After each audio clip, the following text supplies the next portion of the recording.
नमस्कार, SBT news में आपका स्वागत है। पेश है राजस्थान और श्री गंगानगर हनुमानगढ़ जिले की बड़ी खबरें। रीट शिक्षक भर्ती 2018 में नियुक्ति से वंचित रहे करीब 3500 बेरोजगारों को मुख्यमंत्री अशोक गहलोत ने बड़ी सौगात दी है। गहलोत ने शिक्षा विभाग को दूसरी सूची जारी करने के निर्देश दिए हैं।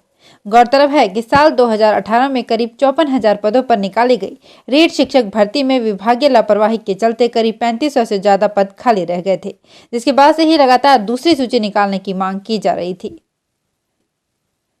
राजस्थान के मुख्यमंत्री अशोक गहलोत ने केंद्र सरकार के तीनों नए कृषि कानूनों, राजस्थान सरकार के संशोधनों और किसान आंदोलन को लेकर प्रधानमंत्री नरेंद्र मोदी को पत्र लिखा है। गहलोत ने लिखा है कि केंद्र सरकार के इन तीनों बिलों को किसानों और विशेषज्ञों से चर्चा किए बिना ही लाया गया। गहलोत ने कहा कि संसद में विपक्षी पार्टियों की ओर से इन बिलों को सिलेक्ट कमेटी को भेजने की मांग को भी सरकार ने नजरअंदाज किया। इन अधिनियमों में न्यूनतम समर्थन मूल्य का जिक्र नहीं है, जिसके कारण किसानों में अविश्वास पैदा हुआ है। राजस्थान के परिवहन मंत्री प्रताप सिंह खाचरियावास ने कहा कि किसानों ने दिल्ली को घेर रखा है और किसान आंदोलन में मोदी सरकार के सबका साथ सबका विकास के नारे की पोल खुल गई है।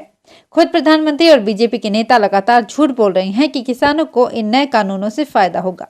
उन्होंने कहा कि अब पूरा देश देख रहा है कि पूरे देश का किसान इन बिलों के विरोध में दिल्ली को घेर कर बैठा है। मोदी सरकार घमंड को छोड़कर उनसे बात करने को तैयार नहीं है। कांग्रेस के राष्ट्रीय महासचिव रणदीप सुरजेवाला ने किसान आंदोलन को लेकर केंद्र सरकार पर निशाना साधा है। उन्होंने कहा कि नरेंद्र मोदी सरकार खेती हड़पने के 3 काले कानूनों को सही बता किसानों के साथ षड्यंत्र कर रही है। उन्होंने कहा कि मोदी सरकार किसानों को गुलामी की जंजीरों में जकड़ने का षड्यंत्र कर रही है, साथ ही किसानों को आतंकी बता एफआईआर दर्ज करवा रही है। सुरजेवाला ने कहा कि लाठी और आंसू गैस जलवा दमन करने के भाजपा के षड्यंत्र को किसान और कांग्रेस विफल कर देंगे।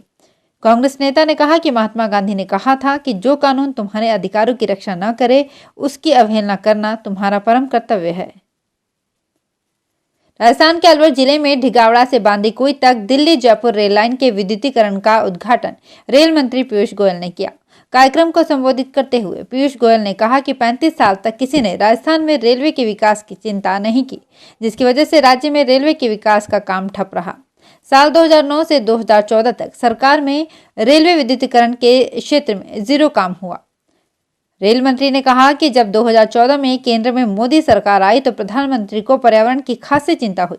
देश के बच्चों की हालत खराब हो रही थी, वे बीमार हो रहे थे, इसलिए पीएम ने देश के सभी रेल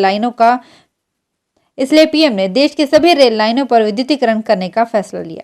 2014 के बाद 1433 किलोमीटर विद्युतीकरण का काम पूरा हुआ है। आरएलपी सुप्रीमो और सांसद हनुमान बेनीवाल पंचायती राज चुनावों को लेकर रविवार को खाजूवाला विधानसभा के दौरे पर रहे। इस दौरान बेनीवाल ने आरएलपी प्रत्याशियों के पक्ष में नुक्कड़ सभाओं को संबोधित कर उन्हें जिताने की अपील की। इस दौरान दंतौर मंडी जिला परिषद उम्मीदवार के पक्ष में नुक्कड़ सभा को संबोधित करते हुए हनुमान बेनीवाल केंद्र की नरेंद्र मोदी व राजस्थान की अशोक गहलोत सरकार पर निशाना साधा है। बेनीवाल ने दोनों सरकार को किसान विरोधी बताया। राजस्थान सरकार अब स्कूलों में छात्रों के लिए 21 नए गेम्स को जोड़ने की तैयारी कर रहा है। इसमें महिला क्रिकेट और फुटबॉल भी शामिल होगा। शिक्षा निदेशालय ने इसकी तैयारी कर ली है। माध्यमिक शिक्षा निदेशक सौरभ स्वामी ने बताया कि इन खेलों की प्रतियोगिता अगले साल आयोजित की जाएगी। इसके लिए राज्य सरकार को प्रस्ताव भेज दिया गया है। प्रदेश के सरकारी और गैर सरकारी स्कूलों के करीब 45 लाख छात्रों को इसका फायदा होगा। कोविड-19 की रोकथाम को लेकर राजस्थान सरकार ने अब एक और फैसला लिया है। सरकार ने Covid centres per day care सुविधा चालू करने के निर्देश दिए हैं। ये सेंटर्स कोरोना का इलाज कर रहे सभी निजी और सरकारी अस्पताल में खोले जाएंगे। प्रदेश के चिकित्सा एवं स्वास्थ्य विभाग के शासन सचिव सिद्धार्थ महाजन ने इस संबंध में आदेश जारी किए हैं। निजी अस्पताल में 2500 रुपये प्रतिदिन के हिसाब से चार्ज लिया जाएगा। इन सेंटर्स पर ऐसे कोरोना पेशेंट्स का इलाज होगा जिनको ऑक्सीजन की जरूरत नहीं है। उनका सिटी स्कोर यानी कि HRCT टेस्ट 15 से कम होगा। उन्हें इन सेंटर्स पर इंजेक्शन और अन्य दवा देकर घर भेजा जा सकेगा। राजस्थान में कोरोना वायरस संक्रमण के रविवार को 2581 नए मामले सामने आए हैं। इससे अब तक राज्य में संक्रमितों की कुल संख्या बढ़कर 2,65,386 हो गई है। रेल मंत्री पीयूष गोयल ने रविवार को कहा कि आने वाले समय में देश के हर रेलवे स्टेशन पर प्लास्टिक मुक्त कुल्हड़ में ही चाय मिलेगी। राजस्थान के अलवर में डिगावड़ा रेलवे स्टेशन पर डिगावड़ा बांदीकुई रेलखंड पर विद्युतीकृत रेल मार्ग के लोकार्पण समारोह को संबोधित करते हुए गोयल ने कहा, आज देश में लगभग 400 रेलवे स्टेशनों पर कुल्हड़ में ही चाय मिलती है। आगे चलकर हमारी योजना है कि देश के हर रेलवे स्टेशन पर सिर्फ कुल्हड़ में ही चाय बिकेगी। और अब खबरें श्रीगंगानगर हनुमानगढ़ जिले की। श्रीगंगानगर जिले के संभागीय आयुक्त भंवरलाल मेहरा ने विधानसभा अनूपगढ़ व रायसी नगर के अनेक मतदान केंद्रों का निरीक्षण करके बीएलओ को आवश्यक दिशा निर्देश जारी किए। उन्होंने मतदान केंद्र 11P, भूमपुरा, समेजा सहित अनूपगढ़ व रायसी नगर विधानसभा क्षेत्र के कई मतदान केंद्रों का निरीक्षण किया।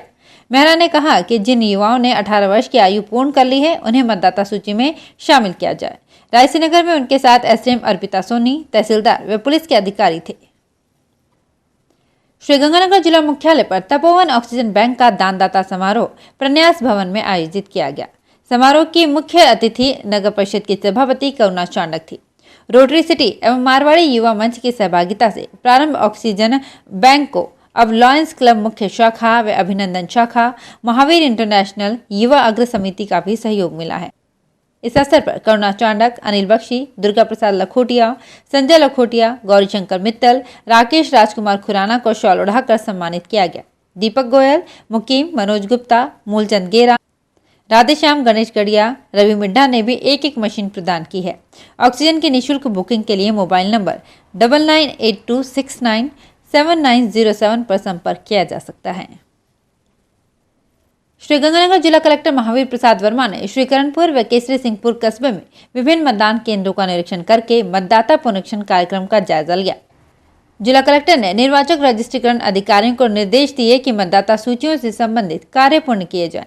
उन्होंने कहा कि विशेष तिथियों के दिन सभी बीएलओ मतदान केंद्रों पर उपस्थित रहकर राजनीतिक दलों के बीएलए का सहयोग लेकर वंचित नागरिकों को मतदाता सूची में शामिल किया जाए। श्रीगंगानगर जिला मुख्यालय पर लूटपाट व छीना झपटी करने वाले शातिर लुटेरों को कोतवाली पुलिस ने गिरफ्तार कर लिया। दोनों युवक नशा करने के आदी हैं। इसके खिलाफ लूटपाट व छीना झपटी के अनेक मुकदमे दर्ज हैं। कोतवाली पुलिस थाना प्रभारी ने बताया कि लूटपाट के आरोपी कोडियावाली पुली के गगनदीप उर्फ गग्गी और इस इलाके के रमेश पासवान को गिरफ्तार किया गया है। दोनों आरोपियों ने शहर में अनेक स्थानों पर मोबाइल छीनने की वारदात को अंजाम देना स्वीकार किया है।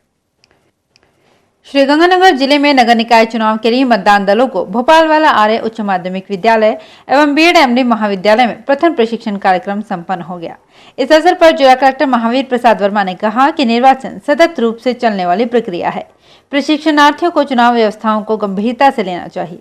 उन्होंने कहा कि चुनाव के दौरान कोरोना को लेकर जारी गाइडलाइन की पालना 100% सुनिश्चित की जाए। श्रीगंगानगर जिले के राज्य कर्मचारी संयुक्त महासंघ के जिलाध्यक्ष सतीश शर्मा ने राज्य के मुख्यमंत्री अशोक गहलोत, शिक्षा मंत्री गोविंद सिंह डोटासरा एवं प्रमुख शासन सचिव स्कूली शिक्षा को ज्ञापन भेजकर अध्यापकों द्वारा घर घर जाकर बच्चों को गृह कार्य देने के आदेश का विरोध जताया है। शर्मा ने कहा कि सरकार के इस आदेश से कोरोना संक्रमण बढ़ने का खतरा बढ़ गया है। हनुमानगढ़ जिले के रावासर कस्बे में वार्ड नंबर 4 में घर के बाहर खड़ी स्कॉर्पियो को अज्ञात व्यक्ति चोरी करके ले गए। घटना की सूचना मिलने पर पुलिस ने इलाके में नाकाबंदी करवाई, लेकिन गाड़ी का कोई भी पता नहीं चल पाया। हनुमानगढ़ जंक्शन कस्बे में कल्याण धाम आश्रम के सामने स्थित एक दुकान में तोड़फोड़ करके दुकानदार से मारपीट करने की घटना सामने आई है। घटना के शिकार दुकानदार अशोक सिंधी ने रिपोर्ट दी है कि केशव सुरगर व अन्य ने दुकान में घुसकर उसके साथ मारपीट की, तोड़फोड़ की। आरोपियों ने उसका मोबाइल फोन तोड़ दिया, उसके गले से सोने की चैन और 25,000 रुपए की नकदी भी छीन कर ले गए। हनुमानगढ़ जंक्शन के नई खुजा में गुरु नानक देव गुरुद्वारा साहिब के दीवान हॉल की छत का लेंटर रविवार को डाला गया। इस मौके पर कार्यक्रम के मुख्य अतिथि नगर परिषद निर्माण समिति अध्यक्ष सुमित रिनवा, पार्षद गुरदीप चहल, डीसीसी सचिव मनोज बड़सीवाल, पार्षद प्रतिनिधि गुरप्रीत सिंह मान, पार्षद संजय कुमार ने कार सेवा कर दीवान हॉल का लेंटर डलवाया। हनुमानगढ़ के वार्ड नंबर 51 लेबर कॉलोनी में गत दिनों नगर परिषद द्वारा तोड़े गए अतिक्रमणों के विरोध में वार्डवासियों का अनिश्चितकालीन धरना दूसरे दिन भी जारी रहा।